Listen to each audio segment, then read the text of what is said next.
अस्सलाम वालेकुम रहमतुल्लाहि व बरकातुहू। जैसा कि हमारे भाई मोइन भाई ने सवाल किया था कल मुझसे, तो कल मेरी तबीयत ख़राब थी इसलिए जवाब नहीं दे सका।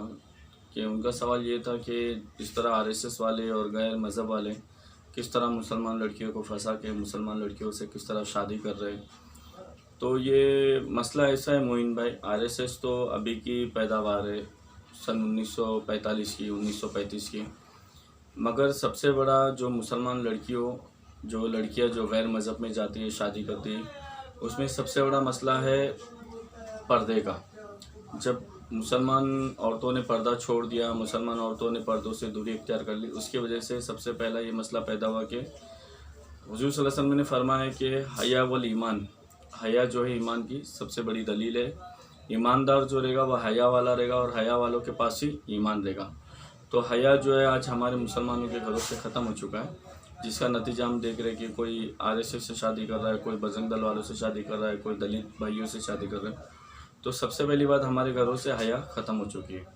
इसका मैं एग्ज़ाम्पल देना चाहता हूँ कि हमारे उलमाओं ने, हमारे बुजुर्गान दीन ने हमें ये बताया है कि फ़लाँ ज़माने में फ़लाँ नेक खातून हुआ करती थी, फ़लाँ ज़माने में फ़लाँ नेक औरत हुआ करती थी। हज़रत फ़ातिमा रज़ियल्लाहु ताला अन्हा के ताल्लुक़ से बताया, सरकार पीरानी पीर गौसे आज़म दस्तगीर की वालदा के ताल्लुक़ से बताया, और बहुत सी ऐसी नेक खातून दुनिया में गुजरी हुई है जिनके ताल्लुक़ से हमारे उलमा ने हमें बताया। मगर हमें फ्यूचर में कैसा काम करना है, हमारे पास आगे चल के कोई प्लान नहीं। हम लोगों ने बयान सुना और बयान सुनने के बाद बस थोड़ी सख्ती बरती और उसके बाद हम लोग ने हमारे घर वालों को उनके हाल पे उनको छोड़ दिया। तो सबसे बड़ा मसला ये है कि आखिर हमारे घर की बच्चियाँ हो या बहनें हो या बेटियाँ हो, ये गैर मज़हब वालों के हाथों में जाती कैसे। तो इसमें सबसे बड़ा जो ताल्लुक़ है स्कूल से भी है, कॉलेज से भी है। क्योंकि ज़्यादा करके आजकल के जो कम से कम 100 में अगर 95% देखा जाए तो मुसलमान के घर के जो बच्चियाँ हैं, जो बच्ची है, वो ख़ास करके इंग्लिश स्कूलों में, मराठी स्कूलों में, हिंदी स्कूलों में पढ़ रहे, जहाँ पे उनके मुसलसल दोस्त गैर मज़हब वाली होते। तो हम लोग जब उर्दू स्कूल पढ़ते थे, जब ईद बकरा ईद आती थी, तो ईद बकरा ईद के टाइम पे बच्चों के लिए खुसूसी पार्टी हुआ करती थी। जैसे ईद के ताल्लुक़ से, जैसे आज ईद है तो ईद के 2 दिन या 1 दिन छुट्टी होती थी। फिर 2-3 दिन के बाद ईद की ताल्लुक़ से हमारी स्कूलों में, उर्दू स्कूलों में, जो हम लोग ने म्यूनसिपालिटी स्कूल में पढ़े, तो उसमें जो है हमारे लिए पार्टी हुआ करती थी कि मुसलमान जैसा ईद मनाए बच्चा अपने घर में, उसी तरह स्कूल में भी ईद के कपड़े से आए और स्कूल में बाकायदा सेवई का और खाने का इंतज़ाम हुआ करता था। तो ये तो हुआ उर्दू स्कूल का तरीका। उसी तरह हिंदू स्कूलों में, जो मराठी स्कूल है, जो दलित स्कूल है, जो इंग्लिश स्कूल है, तो वो स्कूलों में जो उनके त्यौहार है, उनके त्योहारों का तरीका हुआ करता है। जैसे इंग्लिश स्कूल में 31st मनाया जाता है, क्रिसमस डे मनाया जाता है। हिंदू स्कूलों में आरती देवी की पूजा की जाती है और रक्षाबंधन किया जाता है। अभी पिछले साल की बात है, अभी तो रक्षाबंधन 2-3 दिन हुआ इस लॉकडाउन में जाके। पिछले साल ही मैं एक जगह बैठा हुआ था बाहर, तो एक रक्षाबंधन वाला राखी बेच रहा था फुटपाथ पे। तो एक मुसलमान औरत आई और मुसलमान औरत आने के बाद पूछ रही, ये राखी कितने की, ये राखी कितने की, ये राखी कितने की। जब मैंने उसके चेहरे को देखा तो उसने नज़र नीची कर ली। तो उसकी जो बच्ची थी 6 से 7 साल की होगी और वो बच्ची शायद गालिबन इंग्लिश स्कूल या मराठी स्कूल में पढ़ती थी। तो मैंने बोला, आपा ये आप राखी क्यों ले रहे हो, आप अपने भाई को बांधने वाले हो या किसको बांधने वाले हो। तो बोले, नहीं भाईजान, मेरे भाई को नहीं बांधना, ये स्कूल में मंगाते हैं ना, तो स्कूल में मंगाते तो उसके लिए हम लोगों को राखी लेना पड़ता है।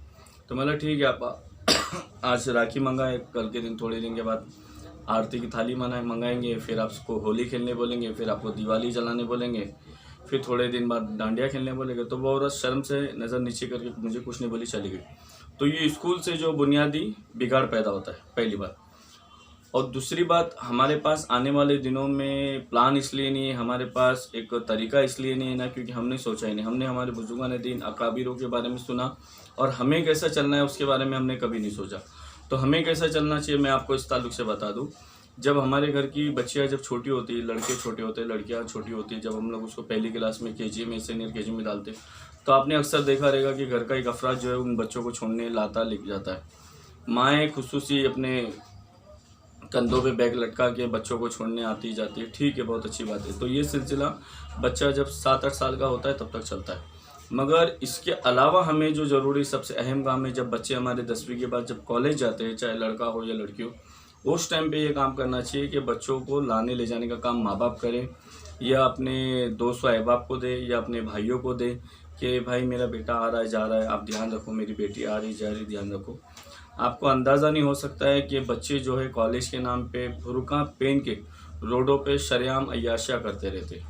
एक तो बुर्का पहने जिसमें कौम मुसलमान की तौहीन, उसके बाद जो अय्याशियाँ करते वो एक गैर मज़हब की लड़कियाँ भी नहीं करती।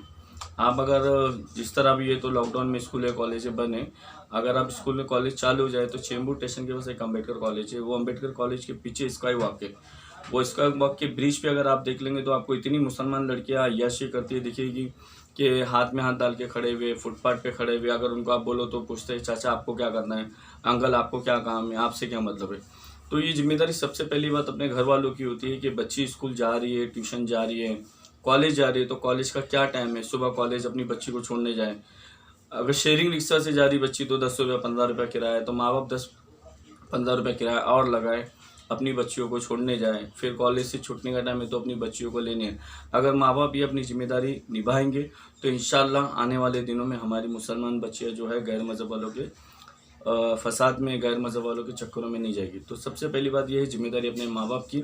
माँ बाप के पास अगर प्लान रहे अपनी बच्चियों को पालना, अपनी बच्चियों को संभालना, तो ये हमारी घर की बच्चियाँ गैर मज़हब वालों के हाथों में नहीं जाएगी।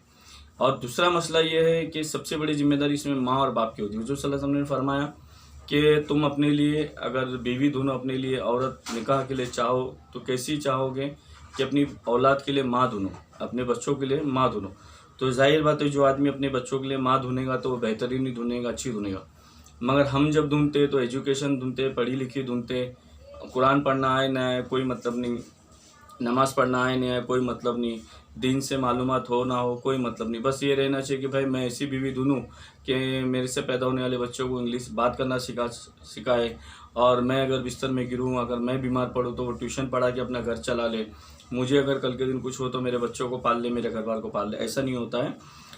इंसान को सबसे पहली अपनी जो बीवी धुने वो नेक और सालेह धुने के, उसको होने के बाद, कुछ होने के बाद भी वो अपनी औलादों को संभाले, दीन की बुनियाद पे सही परवरिश करे, दुनिया की नहीं। अगर दीन की बुनियाद पे सही परवरिश करेंगे तो हज़ारों तकलीफ़ आए, लाखों तकलीफ़ आए होने के बावजूद भी ना वो खुद बद किरदारी इख्तियार करेगी, ना अपनी औलादों को बद किरदारी इख्तियार करने देगी। जो हमारी घर की बीवी होगी, बेटी होगी, बहन होगी, अगर हुज़ूर सल्लल्लाहु अलैहि वसल्लम ने फरमाया एक आदमी से जो है दुनिया चलती है, एक आदमी से दुनिया चलती, मगर एक घर जो चलता है वो औरत से चलता है। तो दुनिया चलाने के लिए घर चलना ज़रूरी है, और घर जिसका बेहतरीन हो, पर्दे में हो और सही किरदार, हुस्न सलूक अगर सही हो तो फिर दुनिया हमारी कभी नहीं ख़राब हो सकती। हमारी दुनिया ख़राब होने की सबसे ज़्यादा वजह यह है अय्याशी, बेपर्दगी। आप लोगों ने आज के दौर के बुरके को देखा है कि कैसा बुरका पहन लिया आजकल की बच्चियाँ, बहनें, बेटियाँ। बुरके से मुराद ये था कि पर्दा, बुरका एक हिंदी लफ्ज़ है और अरबी में इसका मतलब है हिजाब, पर्दा। यानी पर्दे से मुराद ये है कि जब अरब के ज़माने में जब इस्लामी औरतें जब पर्दा लेती थी तो एक ऐसी चादर लेती थी जिस चादर से उनका पूरा जिस्म ढका जाता था, पूरा जिस्म ढक दिया जाता था। मगर अभी के जो बुरके हैं, अभी के जो नकाब आप लोग देख रहे हैं कि पूरा जिस्म बाज़ाई ज़ाहिर होना, नई नज़र पड़ने वालों की भी नज़र जिस्म पे पड़ती है। तो अल्लाह उसके रसूल के वास्ते जिस तरह इस्लाम में पर्दा लेने का हुक्म किया गया है, जिस तरह हिजाब का हुक्म दिया गया है, उस तरह से पर्दा ले, उस तरह से हिजाब ले, तो खलत मलत पैदा नहीं होगी। और एक बात अच्छी तरह से ध्यान रखें, हम मुसलमान हैं, मुसलमान बन के जिए, मुसलमान बन के ज़िंदगी बिताएं, और मुसलमानी पे अल्लाह ताला हमें हमारा ख़ात्मा करें। आप लोगों से दुआएं, कहने बोलने सुनने से ज़्यादा अल्लाह तबारक व तआला मुझे और मेरे घर वालों को भी इस बात पे अमल करने की तौफीक अता फ़रमाए। वीडियो अगर अच्छी लगी तो आगे शेयर ज़रूर करना। अस्सलाम वालेकुम।